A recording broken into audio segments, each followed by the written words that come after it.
In this video, I'm going to be talking about the best cards to be buying right now in NBA 2K25 My Team, now that we're in Season 7, and I want you guys to know what are the best cards to be picking up and potentially adding to your guys' squad. So we're going to talk about all of the best budget cards, all of the best expensive cards in this game, mid-tier cards, a whole plethora of cards we'll be talking about that I think are really good to pick up and add to your guys' team for different price points. So starting off with the Skyline set, we have to talk about the two Invincibles because I want to see if they're even up on the auction house, and that is just crazy to say that I don't think either of them are. Our Shaq isn't, at least. There's no Invincible Shaqs up on the auction house, and there is one LaMelo Ball. That just goes to show you guys how expensive and how rare and how bad the pack odds are in 2K. So obviously I don't recommend buying Shaq or LaMelo Ball, but you can obviously even buy Shaq if you wanted to right now from the Skyline set. But to talk about the 300 overall cards, they're actually not that expensive for 100 overalls. Like DeMar, he's really not that expensive, but I don't know if he's worth his price. Ray Allen, definitely not worth his price in my opinion for a 6'5" point guard.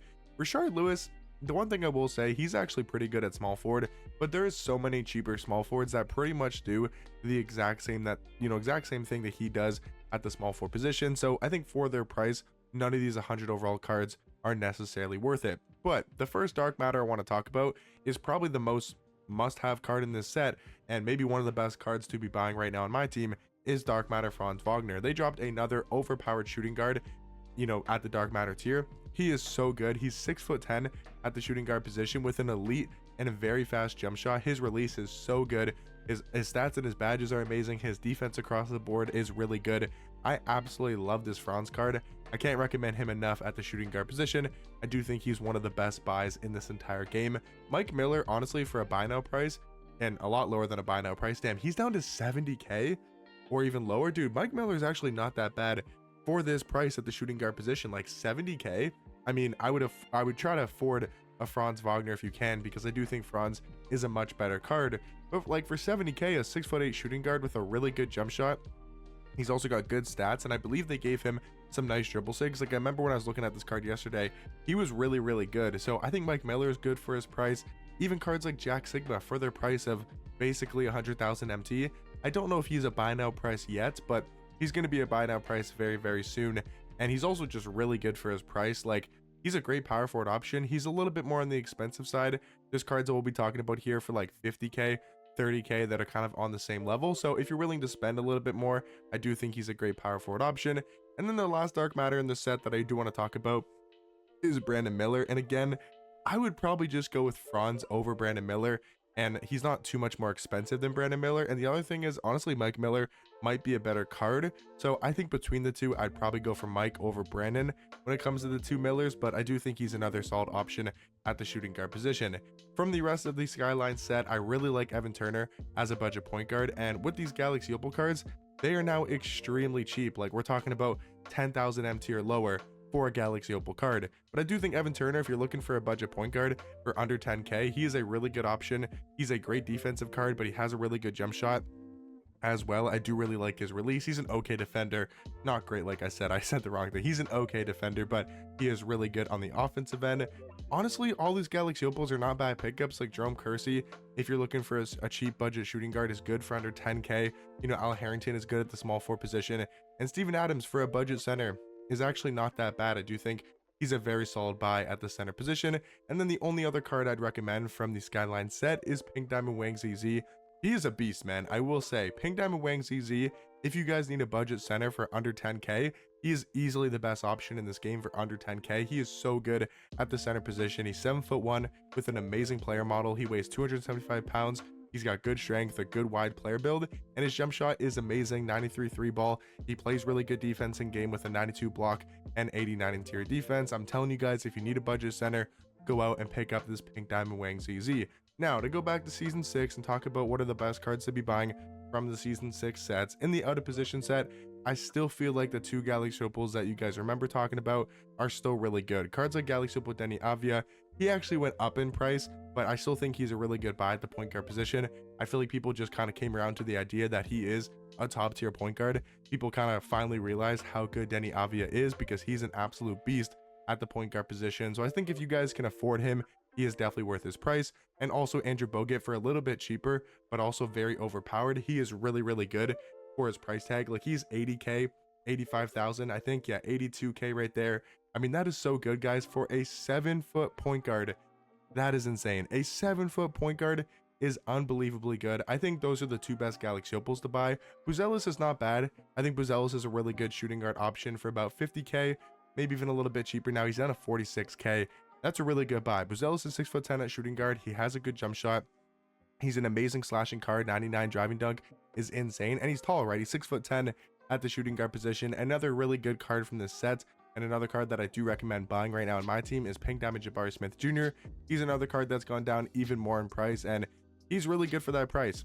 He seriously is really good for under 15k. I do believe you can find this card for under 15k, and he is 6'11" at the shooting guard position, has a great jump shot. I mean, what else more could you want? 6'11" at shooting guard with a great jump shot. If you're looking for that, with also the Kawhi Leonard behind the back, the KD escapes, so good dribble sigs, especially that Kawhi behind the back, definitely look to pick up this Pink Diamond Jabari Smith Jr. I mean, if you're looking for tall cards, we got a 7'2" small forward here in this Diamond Alexis for under 3,000 MT. He's 7'2" at the small forward position with a really good jump shot. Austin Reeves base, Donovan Mitchell upper on very quick timing. Yes, he's slow, so there's obviously a lot better small forward options that we'll talk about in this video, but not for 3,000 MT and that have a really good jump shot and are 7'2" at the small forward position. But now going on over to the glitch set, there is a lot of great cards to be picking up in this set. Cards like Dikembe Mutombo, yes, he's expensive, and I swear every time there's a Dikembe Mutombo up, he always has so many legend badges, because I feel like people are trying to use Dikembe Mutombo as the card to sell, you know, with their legend badges, because now that people are getting 7 legend badges for free from Domination, the new homecoming Domination, and everybody's looking to rack up their legend badges and put them on Dikembe Mutombo to try to make the most MT possible, because it's actually a smart idea. You can make a lot of MT with Dikembe Mutombo, but he's a really good buy if you can find one, you know, just as a stock price. He's really not that expensive. He's obviously expensive, but he is really good at the center and power forward position. I mean, you guys probably know about Dikembe, an absolute monster. Now, Dark Matter Mark Eden, he's another good center card. Both these cards have gone kind of up in price because we really didn't get great center options and center cards in the Skyline set. Like, if you look at the Skyline set, there was not a single Dark Matter center. Like, yeah, Jack Sigma is a center power forward, but nobody's running this card at the center position. He's pretty much a power forward. There was no tall centers, even in the 100 overalls, right? There was no Hakeem, there was no Kareem, for example. There was no D-Rob, you know, that we maybe could have seen as a 100 overall card. So we got a small forward, a point guard, and a shooting guard. So a lot of the center cards did go up in price, but I still think Dikembe and Mark Eden are really good buys. Amen Thompson, I honestly don't know who I think's better between Amen Thompson and Franz Wagner, but if you guys need 2 shooting guards and you have some MT to spend, I think going out and getting Amen Thompson and going out and getting Franz Wagner can be your 2 shooting guards, and you'll have those 2 shooting guards on your lineup for quite a while, especially Franz, since he's 6'10", and I think they're both really good at the shooting guard position. The rest of the glitch set, honestly, I would stay away from, besides like maybe Anthony Black, who's a good budget point guard.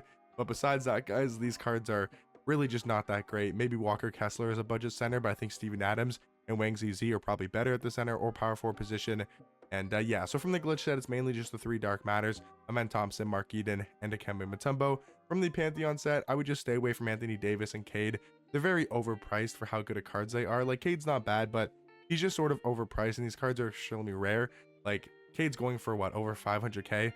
Just not worth his price tag. But I do think Dark Matter Sar is really good for his price. You guys can see him for about 165, 175 here. You could probably get him for like 175, 200k, which I think is a really good price. Luol Deng has been a buy now price. He was over the week, he was earlier this weekend, or I guess this Friday, like yesterday. He was a buy now price, and he's really good for him. For that price, if you can get him for about 100k, 125 is what you can probably get him for. You can probably get him for that right now, and he's really good at the small forward position. 6'9" at small forward with a really good jump shot. Donovan Mitchell base, Oscar Robertson upper on very quick timing. He's got the KD fade, he's got great dribble sigs, and he's an amazing on-ball defender. So if you're looking for a top tier small forward and you don't want to spend like a ridiculous amount of MT, I do think Dark Matter Luol Deng is a great pickup. And then from the rest of the Pantheon set, the only other card I really recommend is this Galaxy Opal Miles Turner. Now he's back up to about 50k, but I still feel like that's a good buy. To me, he's still sort of on the same level as a Jack Sigma, as a Dino Raja, as a Andre Bargnani. All 4 of those power forward cards are all very close in ranking, so it really just depends, you know, who you guys want specifically between Bargnani, Sigma, Dino Raja, and Miles Turner. And we'll talk about Dino here in a second, who I think's the cheapest out of the bunch by quite a bit. He's like 25 to 30k. But if you want a power forward, those are like the 4 best value power forwards to pick up in this game that really aren't that expensive. Going back to the prime set though, or the Pantheon set, yeah, we talked about Miles Turner. Delano Banton is a really good budget point guard. He's 6'8" for like 3 to 4K, and he does have a good jump shot, 95 speed with ball, 92 agility. So this is another, idea of a card you can run at the point guard position for a budget price tag. But then from the prime set, I really do like Dark Matter Manu Ginobili.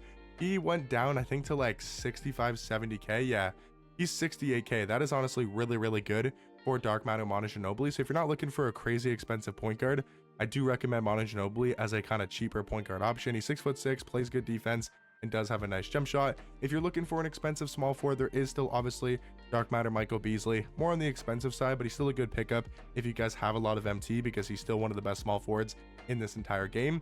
The rest of the prime set, not great besides Galaxy Opal Roy Hibbert's, but again, a lot of center cards went back up in price. So guys like Roy Hibbert are back up to 80K. I don't think he's really necessarily worth that price when he was 50,000 MT only a couple days ago. So I'd maybe wait for him to go back down in price when we probably get more super packs coming out on Tuesdays. In the Signature Series set, as much as Yao Ming is really good, he's just too expensive and too rare. I mean, is there even a Yao Ming up? There's not a Yao Ming up on Xbox. Now, I will say with Shea, I do believe that he's gone down in price, and if you're looking to buy a 100 overall card, he's probably one of the more affordable ones that are actually really, really good. But again, it is expensive, so I don't know if buying 100 overall cards are really ever worth their price. But from the Signature Series set, I love AK-47 as a buy. He's really close to 100K, like he might be 150K, but him and Stephon Castle for about the same price tag are really good defensive cards at their position. Stephon Castle at point guard, AK-47 a small forward. And then I think the only other cards to maybe pick up from the Signature Series set are cards like Amari Caspi, who are good for a budget shooting guard. Hassan Whiteside, again, probably another card that did go back up in price to 100K. I mean, if you invested in any center cards, you made so much MT because all these centers went back up in price. And then guys, the last set is fan favorites. I mean, Tim Thomas is still a really good buy at the small forward position, one of the best small forwards in this game. And then season 5, there's not too many cards I want to talk about, like Dark Matter Kawhi. If you're looking for an expensive shooting guard, you could go out and get, but I think for their price, Franz Wagner and Amen Thompson are just better value and better buys right now in this game. Josh Smith, same thing. You could go get a Josh Smith, but I'd probably recommend go get a Luol Deng instead. Go get an AK-47, go get a Tim Thomas. They're just better value, but I'll give you guys another option. Josh Smith is definitely really good. If you're looking for a super cheap budget point guard that is going to play extremely good defense, you got to always look at Pink Diamond Dyson Daniels. I'm really curious to see if we'll get a new Dyson Daniels card coming soon, whether it's a Dark Matter or a Galaxy Opal. I would assume if we get a Dark Matter Dyson Daniels, he could be one of the new best point guards in this game if he gets a faster jump shot, gets some better dribble sigs, but I do think his Pink Diamond is still a very good option. From the Bracket Buster set, you got cards like Dark Matter D-Rob that are still very good and not too expensive. You got cards like Carlos Boozer, who have gone down in price. You got cards like Tyler Hansbrough. He was 25K yesterday. Is he still about that price? He went back up to like 30,000 MT, but he was 25K yesterday on Friday night, and he's still a really good small forward option. Cream is expensive, but Cream's always going to be a great buy in this game because he's still a top tier center. Now, I'd probably go more towards the Kemba and Mark Eden for the center or power forward position, but again, just giving you guys another option. Still really like cards like Alex Caruso. He's gone down a ton in price. Ricky Davis, he's kind of held his price for quite a while. He's about like 40K. And then Pink Diamond Clawware for like a budget power forward is still a really good option. And yeah, guys, that's pretty much going to do it for today's video. Obviously, we got to talk about Pink Diamond Beasley and Pink Diamond Wemby, but you guys probably already know about these cards. I mean, Beasley's around that 40K, 45,000 MT price. I do think he's obviously still really good for that price. And Wemby is another card that, again, he's a center, so I don't think he went like necessarily back up in price a lot, but he's kind of held his value as like over 100,000 MT. He was down to 80K at one point, and that would have been the best time to buy him. So maybe wait again to see if we get super packs on Tuesdays, and that will drop Pink Diamond cards in price even more. So if you want to buy Wemby, probably wait till Tuesday, but he's obviously still a really good buy at the center position. But hopefully you guys did find this video helpful. Let me know in the comment section down below, in season 7, what cards are you guys looking to pick up and add to your guys' team, and I'll catch you guys in the next one. Peace.